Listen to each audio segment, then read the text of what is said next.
Hoje não está escrito Arqueologia e a Bíblia, com o nosso convidado especial do programa Evidências, o Dr. Rodrigo Silva. Voltaremos dentro de 30 segundos para iniciar nosso programa.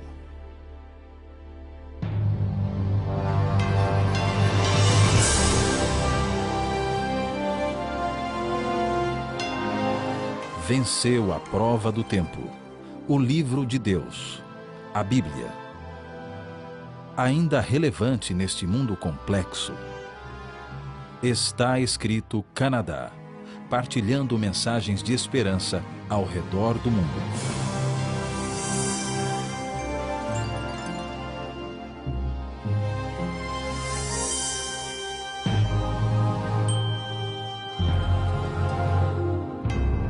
Boas-vindas aos nossos telespectadores que estão conosco no mais um programa do Está Escrito. Agradecemos a sua presença e queremos agradecer também a presença do nosso amigo Dr. Rodrigo Silva. Dr. Rodrigo Silva é o apresentador do programa Evidências no Brasil.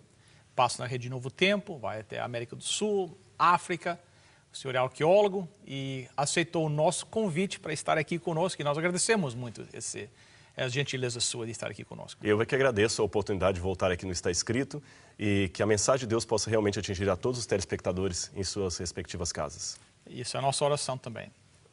Doutor Rodrigo, quem sabe, para o benefício daqueles que, quem sabe, estão assistindo pela primeira vez, não conhecem o senhor, uma pequena biografia de quem você é, de onde é que você veio, para que eles conheçam um pouquinho melhor, senhor. Bem, eu sou brasileiro. Sou de uma cidade do Brasil chamada Belo Horizonte, que fica no estado de Minas Gerais.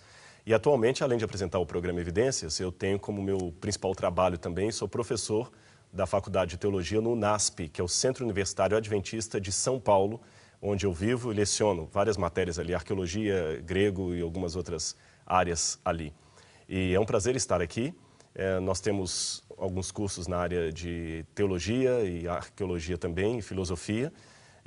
E estamos aí nessa tarefa já há algumas décadas já lecionando. Que bom, muito obrigado. O senhor é casado? Sou casado, a minha esposa... esposa... Não pode esquecer de mencionar sim, a esposa, com né? certeza. Ela infelizmente não pôde estar aqui conosco, o nome dela é Lislier, ela também é professora universitária no Brasil, está atualmente concluindo o seu mestrado em Psicologia da Educação na Universidade de São Paulo, lá no Brasil. E quem sabe, numa oportunidade, a gente pode vir e trazê-la aqui também para participar com todos os telespectadores. Será um prazer. Doutor Rodrigo, hoje nós vamos falar um pouquinho sobre arqueologia e quem sabe começamos com um detalhe que em outro programa nós já conversamos um pouquinho, mas vamos quem sabe começar com a pergunta: a arqueologia prova a Bíblia? Eu fico feliz, Bill, por você ter começado com essa pergunta, que algumas pessoas confundem um pouco e usam mal essa expressão. Até em livros eu encontrei: a arqueologia confirma a Bíblia, ou prova a Bíblia. Isto não procede por várias razões. Em primeiro lugar, a Bíblia é um livro que tem elementos que demandam fé. Por exemplo, eu não posso, pela ciência, pela arqueologia, ou por qualquer área acadêmica, provar que Deus é uma trindade. Certo. Isso demanda fé. Eu não consigo provar que Deus jamais teve um começo. Isto não é falha da crença, é falha do método científico. Como, por exemplo, eu não posso provar pelo método científico a existência da chamada matéria escura. Os físicos afirmam que existe uma matéria escura, que em torno de 70 e poucos % do universo é constituído por uma matéria chamada matéria escura. Mas ela é tão grandiosa que ela escapa à experimentação, à observação. Então, nem tudo que escapa à observação e experimentação é inexistente, pelo contrário, existe. Nós é que somos limitados para verificar aquilo. Ora, se a matéria escura, que os físicos afirmam que existe, escapa à observação e experimentação, escapa ao método científico, Deus, que é maior do que isto, por que não escaparia? Então, esse é um primeiro elemento. Eu não vou usar a arqueologia para provar a Bíblia. Segundo, Deus é a autoridade maior do universo. Uma autoridade não precisa que ninguém valide a palavra dele. Certo. Imagine um juiz tendo que provar que tomou a decisão correta. Então, ele não seria juiz, ele seria réu. Imagine um policial tendo que provar que você realmente estava infringindo a lei. Certo. Ele não seria um policial, ele não teria fé pública. Deus é uma autoridade maior. Se Deus tivesse que ter a palavra dele comprovada para alguém, não seria Deus. Então, qual o papel da arqueologia? Muito bem, Bill, a arqueologia me ajuda a confirmar a história que a Bíblia apresenta. Se a história que a Bíblia apresenta é um mito, então a teologia que está assentada nessa história também será mitológica, será irreal. Porém, se aquela história procede, a doutrina, a teologia que se sustenta naquilo também procederá. A arqueologia também me ajuda a compreender algumas passagens da Bíblia que são obscuras, por causa do hiato de milênios entre nós e o livro sagrado. Tá certo? Eles escreveram numa outra cultura, numa outra língua, numa outra conotação de tempo. Então nós temos que, através da arqueologia, voltar no passado, chegar até lá, olhar nos olhos daquela pessoa de uma maneira o mais contemporânea possível e entender o porquê daquelas vicissitudes, daqueles comportamentos, daquelas expressões idiomáticas. A arqueologia ajuda a ler a Bíblia em 3D. Muito bem. Doutor Rodrigo, existem algumas evidências, eu creio, que o mundo diz que é preciso fé para acreditar, mas na realidade existem algumas provas arqueológicas. Por exemplo, Adão e Eva. Muitas pessoas dizem, não, para acreditar em Adão e Eva é preciso ter fé. Mas será que existem provas, evidências, quem sabe, arqueológicas da existência de Adão e Eva, do dilúvio? Aliás, aqueles primeiros capítulos lá do livro de Gênesis, que o mundo aí diz, não, isso é fantasia, isso é elemento de... Vocês precisam ter fé, mas será que existem algumas evidências de que aconteceram esses acontecimentos que a Bíblia declara lá no começo da Bíblia? Em primeiro lugar, Bill, vamos definir academicamente o que é evidência. Às vezes as pessoas não entendem bem o sentido de evidência. Pensam que evidência seria um DNA de Adão, um pedaço da orelha dele, a foto ossada. Não é assim que a gente trabalha com o método científico. Evidências são elementos que aparecem num determinado campo e que me permitem construir hipóteses de trabalho em cima daquilo. Então, por exemplo... Uma hipótese lógica, Uma hipótese lógica. Se eu chego numa casa, eu encontro ali uma bola, o vidro da casa quebrada, eu tenho ali algumas evidências. A partir do momento que eu descrevo essas evidências de modo acadêmico, eu tenho um fato científico. A bola não pode ser subjetiva a descrição. Não posso falar que a sala era grande e espaçosa. Ela tinha tantos metros por tantos metros. Não posso falar que ela estava suja. Ela tinha elementos aqui e ali, não pode ser subjetivo. Aí eu tenho um fato científico. Em cima da evidência eu construo um fato científico. Depois que eu descrevi o fato científico, eu posso começar a ter interpretações.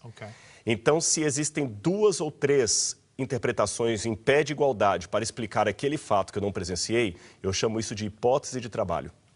Uma hipótese. Se eu só tenho uma forma de explicar aquele fato e nenhuma outra igual, eu já vou um passo além, eu tenho uma teoria.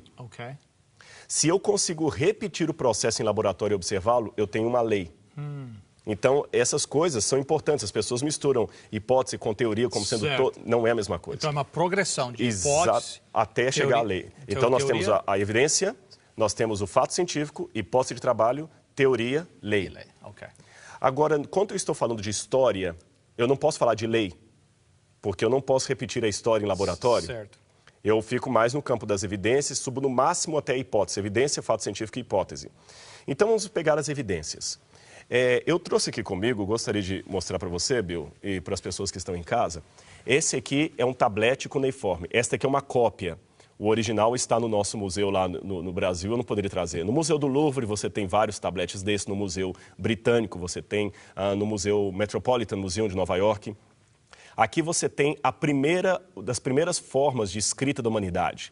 Quando a humanidade começou a produzir os seus primeiros documentos em escrita cuneiforme, a primeira civilização surgiu, e qualquer acadêmico de história vai reconhecer isto, a primeira civilização do mundo surgiu na Mesopotâmia, onde hoje seria o Iraque, o conturbado Iraque. Ali foram as primeiras civilizações. E a primeira cidade que surgiu como civilização foi justamente a cidade de Eridu. Agora vamos raciocinar de uma maneira quase de detetive. Se a história de Adão e Eva for verdadeira, porque eu já tenho um testemunho dela escrito aqui na Bíblia. Falta verificar se esse testemunho procede ou não. Se essa história for verdadeira, Adão e Eva estariam no topo genealógico de todas as nações do mundo. Concorda comigo? Lógico. Eu estou trabalhando com 50% de chance de Moisés ter escrito uma mentira ou ter escrito uma verdade. Se for verdade, Aqueles primeiros povos que surgiram ali eram descendentes de Adão e Eva. Lógico. E cronologicamente falando, também estariam próximos a Adão e Eva pela cronologia bíblica. Se for verdade o que a Bíblia falou, nos primeiros documentos da humanidade, eles deveriam fazer referência a Adão e Eva, ancestral comum, concorda? Um outro detalhe, se o evento histórico é grande demais e traumático demais, ele vai deixar marcas na geração seguinte. Lógico. Isso é óbvio. Não é? Os primeiros judeus que sobreviveram ao holocausto nazista da Segunda Guerra Mundial, todas as gerações falavam do nazismo até hoje. Quantos anos já se passaram desde a Segunda Guerra? E você ainda tem o filme A Lista de Schindler sendo exibido, você tem outros livros sobre os judeus até hoje, têm o trauma do nazismo, eles contam e recontam a história. Então, da mesma maneira, se aqueles elementos de Gênesis 1 a 11 ocorreram, um dilúvio catastrófico, a expulsão do casal, do paraíso, do Éden, eram coisas que deveriam estar na memória do povo. Terceira regra, antes de nós avaliarmos as evidências. À medida que a história vai passando, ela vai se mitologizando. Algumas pessoas vão acrescentando dados, tirando outros, modificando. No Brasil, nós temos uma brincadeira, que eu não sei se aqui no Canadá tem, a gente chama de telefone sem fio. Vai falando em ouvido. Vai falando e chega distorcido. Porém, apesar de chegar distorcido, alguns elementos da história original permanecem. Então, minha pergunta é, quais foram as primeiras histórias que as primeiras civilizações do mundo contaram? Elas remetem a Adão e Eva e é incrível. Apesar do telefone sem fio ter ocorrido, todas essas histórias contam algumas coisas fantásticas. Por exemplo, eu disse que a primeira cidade foi a cidade de Eridu. Quando escavaram tabletes em Eridu, ou Uruk, que era outra cidade próxima, a própria cidade de Ur, tabletes datados do 3º milênio a.C., as primeiras inscrições da humanidade lá dizia o seguinte: nós somos descendentes daqueles que viveram no paraíso idílico de Dilmun. Sério? Dilmun. Nós viemos daqueles que vieram de Dilmun. Dilmun, em sumeriano, significa terra do sol nascente, terra do Oriente. A Bíblia fala que o Éden foi plantado na banda do sol nascente. E mais, a região onde ficava Dilmun era chamada em sumeriano de Edenu, ou Idim. Idim, ou Edenu, mesmo para quem não sabe sumeriano, é muito próximo foneticamente da palavra hebraica Éden. E o primeiro homem que habitou, e eles construíram a cidade depois dali, a cidade de Eridu, que eles falavam que eram descendentes desses. Esse primeiro homem que habitou ali chamava-se de Adapa. Adapa. Noutros tabletes chamado de Admuzi. Noutros chamado de Adama, que é muito parecido com o hebraico Adam.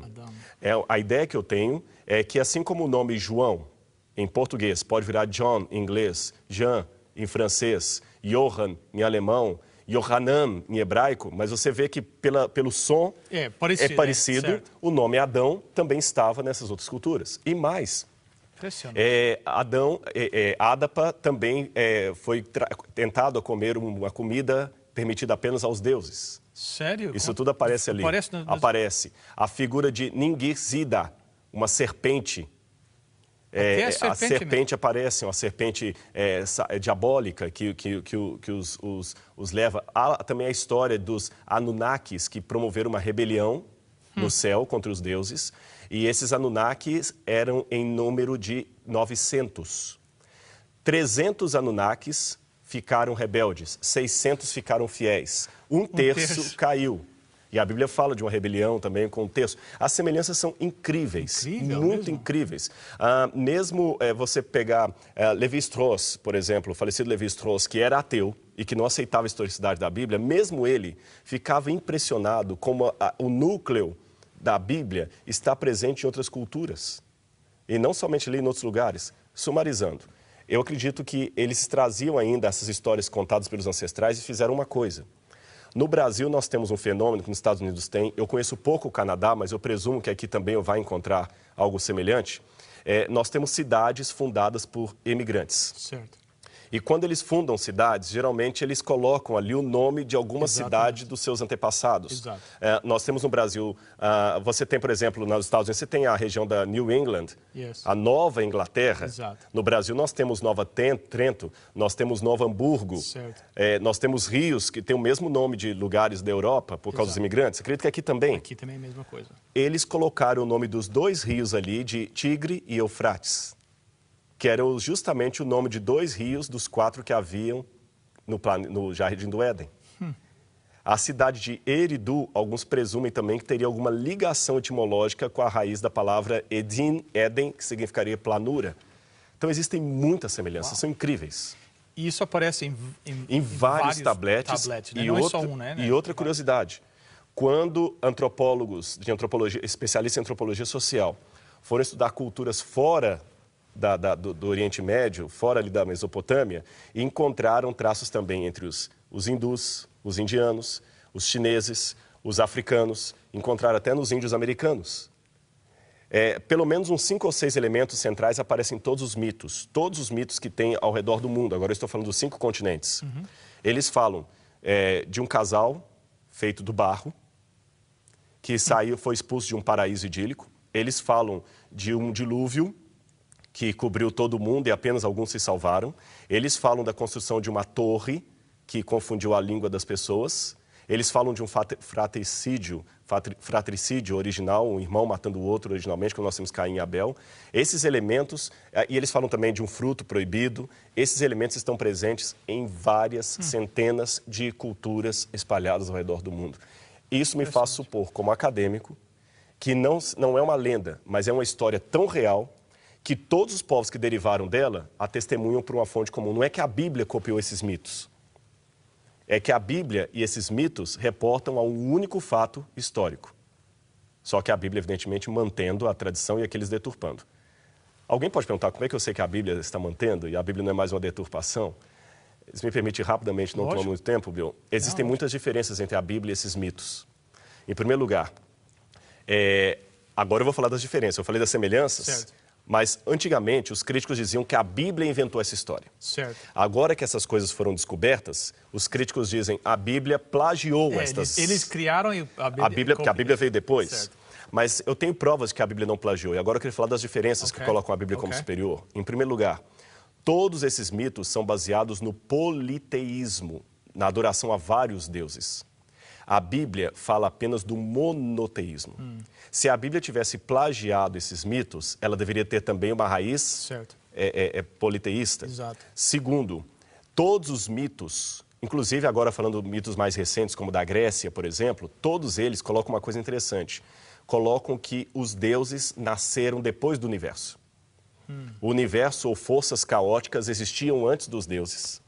E dessas forças caóticas que nasceram os deuses e o universo. Então, o que colocam? O universo teve essas forças caóticas, seria o universo, melhor dizendo, seriam eternas. E os deuses nasceram depois. A Terra seria uma criação dos deuses, mas a Terra não é o universo.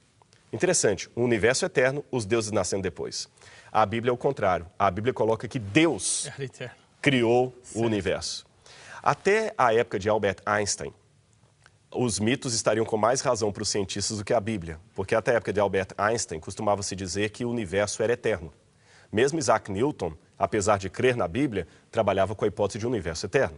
Mas desde Albert Einstein e o Hubble e as pesquisas sobre o começo do universo, o Big Bang, como alguns querem chamar, não interessa aqui o ponto, o fato é que o universo teve um começo. Hoje, qualquer físico admite isso. O universo teve um começo. E o único livro da antiguidade que fala de um começo para o universo é a Bíblia. Sério? Os outros colocam os deuses como filhos do universo. Pega a mitologia grega, né? Os titãs, Zeus nasce bem depois, Poseidon nascem, Deus não nasce. Outro detalhe, nesses mitos mesopotâmicos, os deuses resolvem destruir a terra, eles criam a humanidade no começo para que a humanidade substitua aquela terça parte dos Igigi, que eram os Anunnakis rebeldes. Certo. Até aí tudo bem.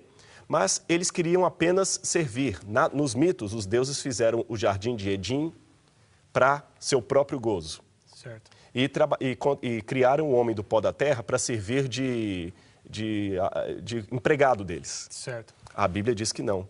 Deus criou o jardim para o benefício do ser humano. Certo. E Deus não criou o homem para servi-lo como um capricho seu. Certo. Então tem várias diferenças. Na Bíblia, a humanidade é destruída pelo dilúvio porque a humanidade se tornou corrupta. Nos mitos sumerianos, a humanidade é destruída por um dilúvio porque, trabalhando, eles estavam fazendo barulho e atrapalhando o sono dos deuses. Então, a superioridade filosófica da Bíblia é sem tamanho. E o último elemento que eu poderia dar. Você pode hoje, eu convido, se você quiser ler uma tradução em inglês, o mito de Ádapa, os mitos de Ana, os mitos mesopotâmicos, se o telespectador quiser ler, pode ler. Mas eu duvido que a leitura de qualquer um desses mitos irá transformar a sua vida. Mostre para mim uma pessoa que deixou as drogas por ter lido o épico do Gilgamesh, que é o mito sumeriano. Mostre para mim uma pessoa que teve a vida dele transformada, que venceu a depressão porque estudou aquelas coisas. Eu estudei isso, mas a minha Bíblia foi transformada por esse livro. E eu conheço os dois. Eu conheço isso e conheço literatura sumeriana. Mas esse aqui me transformou, aquele não. E não é uma experiência particular. Investigue no mundo inteiro. Quem foi transformado pelos outros? Esse livro realmente tem um diferencial que nenhum outro possui. Há quanto tempo é que essas verdades, o mundo conhece isso que o senhor acabou de falar? Quantos anos? Bom, na verdade, a arqueologia é uma ciência relativamente nova. Quando a gente fala de 200 anos, isso é novo para uma ciência. A arqueologia mesmo, ela começou em 1798, segundo alguns, quando Napoleão Bonaparte e seus homens estavam fazendo um intercurso no Egito para evitar que o exército da Inglaterra chegasse até a Índia. Então, ali eles encontraram, por acidente, a Pedra de Roseta. Napoleão tinha um batalhão de pessoas no exército que eram cientistas, que eram artistas, que eram intelectuais. Esse pessoal pegou a Pedra de Roseta. A Pedra de Roseta foi confiscada pelos ingleses, por estar no Museu Britânico hoje, mas, por ironia do destino, foi um francês que a traduziu, Champollion. Depois disso aí, as pessoas começaram a ter interesse em pesquisar a Mesopotâmia. E aí, foi um achado atrás do outro. Aí, depois você tem 1822, as pesquisas de Henry Layard, aí descobriu Nínive, Nippur, a própria cidade de Babilônia, e não parou mais, até hoje. Aí vieram os assiriologistas, começaram a decifrar os tabletes cuneiformes, e até hoje tem muita coisa, porque apesar de tudo isso, 90% do tesouro arqueológico ainda está perdido. Está perdido. Ação do tempo, vândalos, ladrões de sepultura, guerras.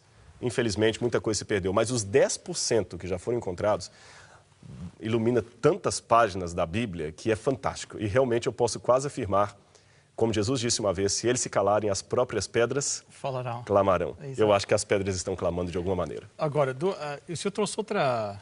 eu não sei se... Nós temos uns 3 ou 4 minutos só. Eu vou só mostrar rapidamente para o telespectador. Quem sabe no próximo programa nós falamos um pouquinho mais. Exatamente. Então, posso fazer já, até para o pessoal ficar conosco? Lógico, você me convida para um próximo, então? Convido, então, aproveito que eu gostaria de voltar aqui no programa Está Escrito. Então, eu vou falar com você sobre esse tijolo aqui e qual a relação dele com a Torre de Babel. Mas, Bill, nós estamos proibidos de falar isso agora, viu? No próximo programa você vai saber qual a evidência arqueológica da Torre de Babel, o que esse pedaço, esse fragmento de tijolo aqui tem a ver com isso. Só vou antecipar, isso aqui não é réplica, esse é original. Isso aqui tem pelo menos 4.300 anos. Aguarde. 4.300 anos. 4.300 anos. Mas no próximo programa Está Escrito, nós vamos falar sobre ele. Por que essas informações não saem para o mundo assim? Por que a maioria dos cristãos, eu creio que a maioria dos cristãos não conhecem isso? E o senhor falou dessas evidências, desses relatos em várias culturas. Por que essas informações não saem para fora? Nós temos algumas razões para isso. Em primeiro lugar, você lembra que a verdade sempre teve dificuldade de despontar ao longo da história. Os alemães demoraram até depois da Segunda Guerra Mundial para descobrirem o que Hitler estava fazendo nos campos de concentração. Se você chegasse em Berlim, na época, no auge de Auschwitz e Treblinka e Sobibor, e perguntasse a qualquer alemão, nunca, Hitler jamais faria isso. Eles não sabiam, mesmo os americanos não sabiam o que estava acontecendo quando foram estourar os campos. A verdade sempre é difícil de explorar. Sempre ela está oculta. As pessoas parecem não querer falar sobre ela, ela incomoda. Da parte dos cristãos existe, às vezes, o problema da preguiça mental. Algumas pessoas se contentam com pouco, né? Eu acho que, mas de qualquer maneira, mesmo que a verdade tenha dificuldade de despontar, ela desponta. A história testemunha disso. E para mim a verdade não é apenas um assentamento intelectual, um assentimento intelectual. A verdade é uma pessoa, Jesus Cristo, e ela vai despontar. Só que é um problema, Bill. A verdade, quando não converte, endurece. Esse é o ponto. Então, o sol derrete a cera e, ao mesmo tempo, endurece o barro. Certo. Como a verdade vai atuar em sua vida é uma coisa que só você em casa pode responder. Muito bem. E se você não conhece a esse Jesus Cristo, quem sabe agora seria uma boa um bom momento para entregar a sua vida a Ele. Vamos orar. Nosso Deus e nosso Pai, nós te agradecemos pela tua bondade e misericórdia, te agradecemos pelo Dr. Rodrigo e o conhecimento que ele tem e o trabalho que ele faz, querido Pai, em proclamar a verdade tua. Mas, Pai, nesta hora nós suplicamos por aqueles que estão nos assistindo, especialmente por aqueles que até agora ainda não se entregaram por completo a Jesus Cristo. Pai, que eles possam se entregar agora, sabendo que tu os recebes como um Pai amoroso, que eles possam sentir em sua vida o milagre de uma transformação através do poder do teu Santo Espírito. Esteja com cada telespectador. Nós te suplicamos em nome e por amor de Jesus. Amém. Amém, Senhor.